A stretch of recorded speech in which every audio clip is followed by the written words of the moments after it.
Sir, Spain ने तो बरह रास्त इनकार कर दिया है अमेरिका को और कि वो ईरान के खिलाफ जंग में कतई साथ नहीं देगा, न इस्तेमाल होगा। क्या ये मुमकिन है कि खलीजी इत्तेहादी भी खुलकर अमेरिका से अपनी सपोर्ट वापस ले लें और दूसरा कोई सिक्योरिटी गारंटर तलाश कर लें जो चीन या रूस हो? लेकिन EE3 जो है वो जर्मनी, यूके एंड फ्रांस, उन्होंने तो ईरान को कंडेम किया और इनडायरेक्टली उन्होंने कहा कि हम सपोर्ट करेंगे। यूके ने तो अनाउंस कर दिया। स्पेन का है, स्पेन ने बिल्कुल वो उन्होंने इनकार किया। और स्पेन का वी ऑल नो कि उनकी जो पॉलिटिक्स चल रही थी प्रेसिडेंट ट्रंप के साथ, स्पेनिश प्रेसिडेंट की और उन लोगों की स्पेन की, वो हमारे सामने और उसी के मुताबिक उन्होंने बिहेव किया। वेस्ट देखे शाजिया बड़ी बातें करता है, बहुत क्लेम भी करेगा, ये इम्पैक्ट कुछ भी नहीं करता। वो हमेशा पार्टनर ही बन जाता है किसी ना किसी, डायरेक्टली या इनडायरेक्टली। आपको याद होगा फ्रांस ने एक पहले जब मिडिल ईस्ट में एप्लीकेशन हुई थी तो फ्रांस ने बड़ा उसके यमन वाले उस कॉन्टेक्स्ट में बहुत डिफरेंट सा स्टांस लिया था, लेकिन it just took one breakfast meeting with the US president और वो फिर उनके साथ खड़े थे।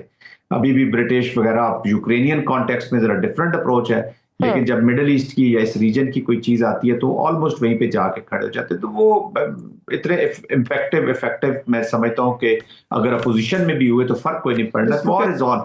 और अमेरिका जिस तरीके से क्लेम कर रहा है कि मेरे पास बहुत स्टॉक फाइल्स पड़े हुए हैं, मैं बहुत लंबी जंग कर सकता हूँ एट माई ओन रिसोर्सेज, तो probably they are not looking at their support as well. Of course United Nation को जब आप इतना वैल्यू ही नहीं देते तो आपको परवाह नहीं अब उन वोटों की, या सिक्योरिटी काउंसिल में, या एक जो आप कह दूसरे इनडायरेक्टली मैं ये कहना चाह रहा हूँ कि कोई जो मोरालिटी का जो फैक्टर अटैच है विद द वॉर, वो अब ऑलमोस्ट इट हैज गॉन। वो तो इल्यूसिव सी एक चीज लगती है। ठीक सर, इस जंग का बरह रास्त असर ऑफ कोर्स हमारे बलूचिस्तान को भी होगा अगर ये लंबी चलती है। आप क्या समझते हैं, पाकिस्तान को फिलहाल अपनी सफारती पोजीशन या पर जो हमने पोजीशन रखी हुई है वही रखनी चाहिए या मजीद आगे बढ़कर कुछ करना चाहिए? नहीं, पाकिस्तान ने बड़ा अच्छा स्टांस लिया। देखिए इस वक्त 2-3 कंट्रीज मैं जाती तौर पर समझता हूँ बड़ा अहम रोल अदा कर सकती हैं, जिनको प्रेसिडेंट ट्रंप भी सुनेंगे और जिनको ईरानियन लीडरशिप भी सुनेगी और वो वैल्यू करेंगे उनको। वो है रजब उर्दगान साहब हैं टर्किया के, पाकिस्तान है और सऊदी अरेबिया। आई थिंक ये तीनों मिलके एटलीस्ट एफर्ट जरूर कर सकते हैं to work for the peaceful solution of the conflict. क्योंकि ये वॉर, अच्छा ये वॉर ये अमेरिका के लिए भी, अमेरिका को आपने ये बताना होता कि आपका इसमें नुकसान क्या होना है।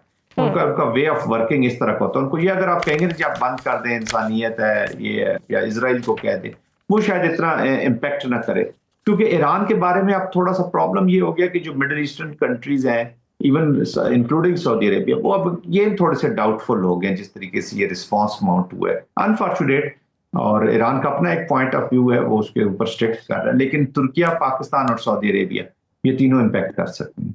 सर, हम इस वक्त अफगानिस्तान के साथ भी हालत जंग में है और सिक्योरिटी जराये के मुताबिक अफगानिस्तान के अंदर तक मौजूद हैं। आप क्या समझते हैं, जिस तरह पाकिस्तान ने सबक सिखाया है, इस बार अफगानिस्तान को हम ये तवक्को करें कि अब कई अरसा अफगान बॉर्डर से हमारे यहाँ दहशतगर्दी नहीं होगी और सुकून रहेगा? चलिए एक तो इसको थोड़ा सा context, if you allow me and please don't mind that, इसको जरा सीधा कर लेते हैं। इसको अफगानिस्तान मत कहें जी, इसको तालिबान, अफगानिस्तान के तालिबान ही कहें, उन्हीं के साथ हमारे मामला। फेयर इनफ, बिल्कुल। We are not in war with Afghanistan, हमारी कोई वॉर नहीं है। मैं इसलिए इसको वॉर नहीं कहता कि अफगानिस्तान को स्ट्रक्चर्ड स्टेट है नहीं, नॉन स्टेट एक्टर्स तालिबान वहां पे पावर में बैठे हुए हैं।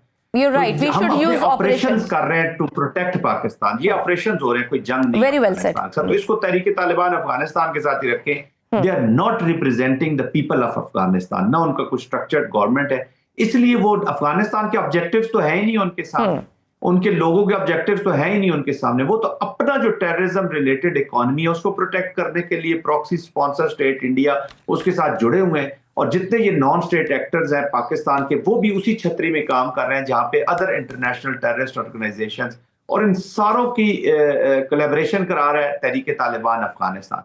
तो हम उनसे एक ही चीज मांग रहे हैं कि आप अपनी पॉलिसी कैप्चुलेशन की तरफ जाएं, अपनी पॉलिसी को चेंज करें as far as these factors of Afghanistan, Tehreek Taliban Pakistan, BRA, BLA, stop supporting them। आप इनसे डीलिंक हो जाएं, लेकिन वो हो नहीं पा रहे। वो they are part of it। अभी तो पाकिस्तान फिर अब ये समझता है कि अगर if you are part of it then be get ready to pay the cost। तो फर्स्ट टाइम पाकिस्तान एक बड़े क्लियर पॉलिसी के साथ आया है और Pakistan can will continue fighting ये जो वो पहले उनका हुआ करता ना कि जी we have time and you have watches and we have time, American को कहा करते थे। इस कॉन्टेक्स्ट में पाकिस्तान के पास भी बड़ा टाइम है, कोई परवाह बिल्कुल, नहीं हाँ, ये लॉन्ग टर्म चलेगा, बिल्कुल सही। कि जी चलता रहेगा ये जब तक इनका टेररिज्म से और ये बिहेवियर चेंज इन पे नहीं आता। They will keep, they will be having good blows from Pakistan.